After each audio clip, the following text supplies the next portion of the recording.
In Chapter 2, The Computer, we spent a great deal of time discussing the importance of file management. As a multimedia designer, you will invariably work with lots and lots of data that will be stored on various devices, including the main hard drive of your laptop or desktop computer, but also on ancillary devices that are connected to the computer physically or through network lines and attachments. So you might have data stored on the hard drive, but you may also use a flash drive, even a memory card, an external hard drive as pictured down here on the bottom.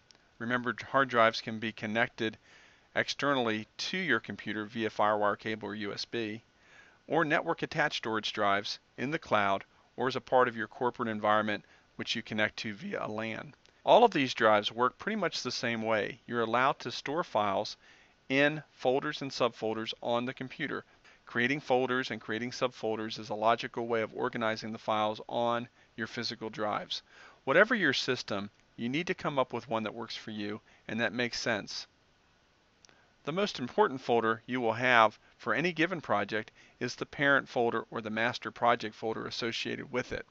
It's a good idea, generally speaking, whenever you begin a project, whether it's a small project or a big project, it's a good idea to store all of the content associated with that project in the same parent folder.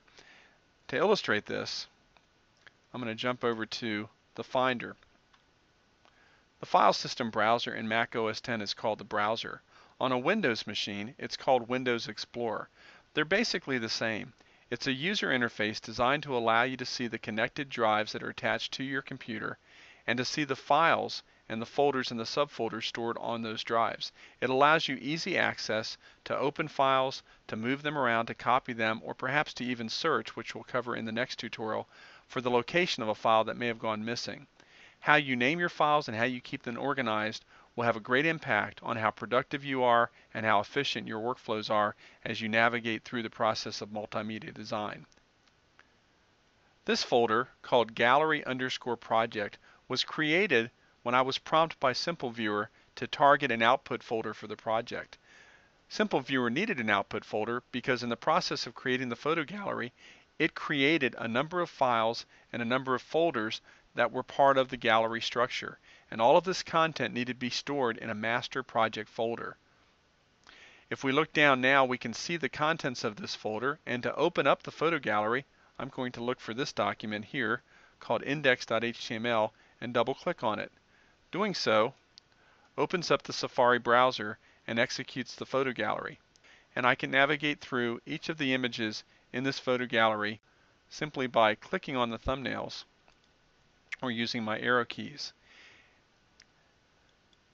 Now the beauty of having a master project folder is if I want to send this gallery to another coworker or if I want to post it online to a web hosting service, all I need to do is upload or transfer this folder called Gallery Project. Everything that's necessary to render this photo gallery through a web browser like Safari is included in the project folder. So copying this folder, transferring it to somebody else, guarantees that everything they need to run the gallery will be included. Now to demonstrate this, if I were to come over and haphazardly delete one of the image files from the folder, move it to the trash can, and then come back to my project gallery, refresh the browser, you'll notice now that image number 1 is missing. In the same way, if I go over and do the same thing to image number 2, come back and refresh the browser, click on the image number 2 thumbnail, that image 2 is missing. The other images are still intact, and the gallery will play those as I cycle through the thumbnails on the left-hand side. But the first image and the second image are gone because I have moved the JPEG files associated with those images to the trash can, to a location that's no longer recognized. Opening my trash can, I can reverse the process by selecting the images that I previously deleted and moving them back to their proper location in the project folder. If I've done this correctly, hopefully I can refresh my browser and see that the photo gallery has now been fixed and everything is running as it should. As a general rule, always begin a project by creating a parent or a master project folder in which all of the assets for that multimedia project will be stored.